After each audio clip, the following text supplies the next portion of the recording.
Vote अपना कमाने के चक्कर में बड़ा बड़ा आदमी के देखता है, गरीब के ला के देता है। कभी पेट्रोल बढ़ रहा है, कभी प्याज बढ़ रहा है, और मोदी जी वर्ल्ड भ्रमण पे जा रहे हैं, पैसा ला रहे हैं नहीं ला रहे किसी को पता नहीं है। युवाओं के लिए उन्होंने रोजगार का व्यवस्था नहीं करी है।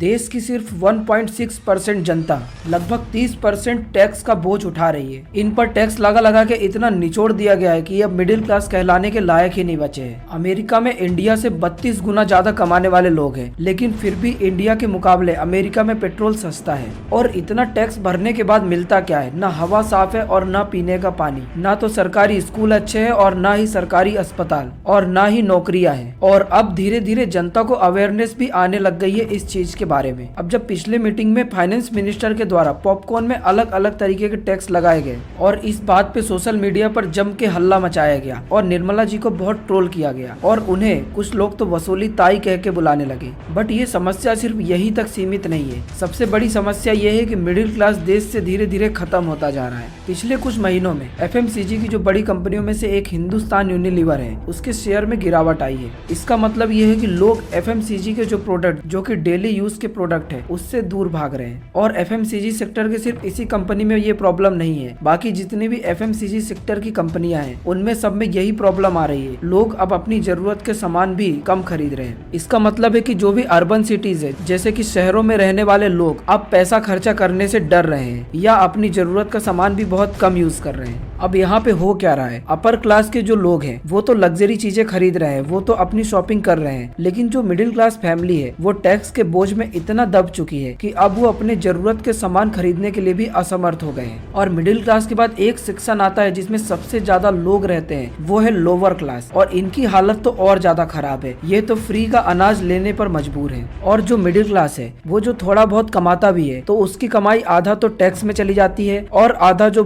कॉर्पोरेट के बड़े बड़े लीडर्स हैं जो कि ब्रांड्स बना के रखे हैं उनमें दिखावे में चली जाती है। और सबसे बड़ी बात कि जिस रेट से या जिस स्पीड से महंगाई बढ़ रही है उस स्पीड से लोगों की सैलरी बढ़ नहीं रही है और सैलरी डाउन ही हो रही, बल्कि तो एक तरफ ये कंपनियां अच्छे तरीके से बेहतरीन प्रॉफिट कमा रही है और दूसरी तरफ एक मिडिल क्लास आदमी की सैलरी भी नहीं बढ़ रही है और तीसरी तरफ उन कमाए हुए पैसों में टैक्स के रूप में भी चला जाता है। लेकिन ये कंपनियां सरकार के द्वारा चलाए जा रहे हैं टैक्स बेनिफिट्स का बहुत ज्यादा फायदा उठाती है और ये कम टैक्स देती है। और अगर सरकार ये कॉर्पोरेट टैक्स कम ना करे तो सरकार को जो 9 लाख करोड़ रुपए का लॉस हो रहा है वो ना होता और उसी पैसे को हेल्थ केयर, एजुकेशन और इंफ्रास्ट्रक्चर में लग सकता था। बट अब कुछ एक्सपर्ट्स का मानना है कि कम से कम लोगों की सैलरी तो इतनी बढ़ जानी चाहिए जितना की महंगाई बढ़ रही है। और सैलरी तो छोड़िए, हमारे देश में तो जॉब की भी सख्त कमी है। ये जारी एक रिपोर्ट के अनुसार कोविड पेंडेमिक के बाद इंडिया की बॉटम 50% आबादी की वेल्थ लगातार कम होती जा रही है। इंडिया के सबसे अमीर 10% लोगों के पास देश की 72% वेल्थ है और वहीं टॉप 1% के पास भारत की 40% वेल्थ है। और सिर्फ इनकम टैक्स ही नहीं, GST भी एक बड़ा खतरा है, क्योंकि GST की वजह से जो भी खाने के प्रोडक्ट्स हैं जैसे कि दूध और भी कुछ चीजें उनके भी रेट बढ़ जाते हैं। इसके साथ साथ दवाइयों के प्राइस तो बढ़ ही गए हैं और हेल्थ और लाइफ इंश्योरेंस लेने पर भी आपको 18% GST देना पड़ता है। और बाकी के देशों ने इन चीजों पर इंडिया से कम टैक्स लगाया है। देश भर में कुछ स्कूलों को छोड़ करके बाकी सारी सरकारी स्कूलों की हालत खराब है। इसके अलावा चाहे वो मिडिल क्लास है या आम आदमी है, आदमी तो वो भी है, सपने तो उसके भी है, एक अच्छी गाड़ी, एक अच्छे घर का। और एक मिडिल क्लास के लिए ये दोनों ही चीजें अनअफोर्डेबल बन चुकी है। इंडिया में एक गाड़ी खरीदने पर भी जितना तो पैसा वो गाड़ी बनाने वाला नहीं कमाता है, उससे ज्यादा तो सरकार टैक्स लेकर के कमा लेती है। आपको एक एग्जांपल से समझाते हैं। टोयोटा की जो फॉर्च्यूनर गाड़ी है वो इंडिया की सबसे बेस्ट सेलिंग SUVs में से मानी जाती है और दिल्ली में इसका एक्स शोरूम प्राइस 31 लाख से 48 लाख रुपए तक है। और मान लीजिए कि आपने 39 लाख रुपए की एक टोयोटा फॉर्च्यूनर कार खरीदी तो इसकी एक्चुअल प्राइस जो होगी वो 26 लाख रुपए होगी। बाकी जो 13 लाख रुपए है वो केवल GST के रूप में और भी बाकी सेस के रूप में सरकार को जाएंगी। और इसके अलावा रजिस्ट्रेशन और सब मिला करके भी सरकार आपसे टैक्स लेती है और सरकार को 18 लाख रुपए केवल टैक्स के रूप में इस गाड़ी से मिलते हैं। और दूसरी तरफ जो गाड़ी बना रही है टोयोटा कंपनी, उसको सिर्फ 40,000 रुपए मिलते हैं एक गाड़ी की सेल में। इसके अलावा जब आप 40 लाख की गाड़ी लेने के लिए अर्निंग सेविंग करेंगे तो उसमें भी आपको इनकम टैक्स देना पड़ेगा। मतलब 40 लाख की गाड़ी लेने के लिए आपको 50 लाख रुपए कमाना पड़ेगा। तो ये 26 लाख रुपए की गाड़ी आपको 50 लाख रुपए में पड़ जाएगी। और टैक्स का सिलसिला यहाँ पर खत्म नहीं होगा। इसके बाद जब आप गाड़ी रोड पे चलाएंगे तो RTO टैक्स देना पड़ेगा। इसके अलावा टोल टैक्स देना पड़ेगा। और आप यदि अपनी गाड़ी में पेट्रोल डीजल भरवाएंगे उसमें भी लगभग 50% तक टैक्स लग जाएगा। यानी अगर आप 100 रुपए का भी पेट्रोल डलाएंगे तो 50 रुपए टैक्स के रूप में सरकार की जेब में जाएगा। इसके अलावा यदि आप घर भी खरीदने जाते हैं तो उसमें भी अलग अलग तरीके के टैक्स लगते हैं, स्टैम्प ड्यूटी और बाकी चीजें भी लगती है। और बिल्डर को जो वन टाइम मेंटेनेंस डिपॉजिट देना पड़ता है उसमें भी 18% GST देना पड़ेगा। और अब अगर आप रेंट पे रहने का सोचेंगे तो उसमें भी इन टैक्सेस के कारण रेंट का प्राइस भी काफी बढ़ चुका है। अब एक आम आदमी और मिडिल क्लास आदमी किस चीज में पैसा खर्चा करेगा? अपने बच्चे को स्कूल भेजने में। तो प्राइवेट स्कूलों में जो एवरेज एनुअल फीस है वो 1.5 लाख रुपए तक बढ़ चुकी है। और यहीं अगर 2 बच्चे पढ़ रहे हैं तो 3 लाख रुपए तक एनुअल फीस होगी, जो कि मंथली 25,000 रुपए पड़ता है। इसके बाद अभी गर्मी ज्यादा पड़ने वाली है, इसके लिए आप AC खरीदेंगे उसमें भी 28% की GST लगी हुई है। वहीं यदि आप फ्रिज खरीदते हैं तो उसमें 18% की GST, वाटर प्यूरिफायर लेते हैं तो 18% GST। बाहर की जहरीली हवा में आप सांस नहीं ले पाएंगे, अगर आपको एक एयर प्यूरिफायर की जरूरत पड़ेगी तो उसमें भी 18% GST। और यहाँ तक कि अगर आप बिजली भी यूज कर रहे हैं तो उसमें भी कई चार्जेस लग के आपके पास बिल आ रहा है। और अब इन सबको सुन करके आपका मन भर गया हो और आपने सोचा कि थोड़ा एंजॉय करने के लिए सिनेमा हॉल चले जाएं, तो मूवी टिकट खरीदने पर भी 18% की GST। और अगर आपने मूवी देखते देखते गलती से कैरेमल पॉपकॉर्न खा लिया तो वहाँ पर 18% GST और देना पड़ेगा। और इतना सारा टैक्स भरने के बाद भी आपको ना तो नदियाँ साफ मिलेगी, ना पानी साफ मिलेगा, ना देश की हवा साफ मिलेगी, ना सड़कें ठीक मिलेगी, ना फुटपाथ ठीक मिलेगा, और ना आपको सही तरीके से पब्लिक ट्रांसपोर्ट मिलेगा। और ज्यादा टैक्स होने के कारण जैसे कि अमेरिका जैसे सिटीज में जिसमें इनकम इतनी ज्यादा है लोगों की, वहाँ से भी यहाँ पे प्रोडक्ट ज्यादा महंगे हैं। अगर आप एक टीवी देख लें तो इंडिया में टीवी ज्यादा महंगा पड़ेगा कंपेयर टू अमेरिका। और यहाँ तक कि स्मार्टफोन भी अमेरिका में सस्ते पड़ते हैं इंडिया के मुकाबले। एक आईफोन खरीदने में यहाँ पर आपको 40% तक टैक्स लग जाता है। हाँ, लेकिन देश में अब कुछ लोगों की आंखें जरूर खुल रही है। तो अब आप भी जानकार बनिए और सतर्क रहिए। मिलते हैं नेक्स्ट वीडियो में। धन्यवाद।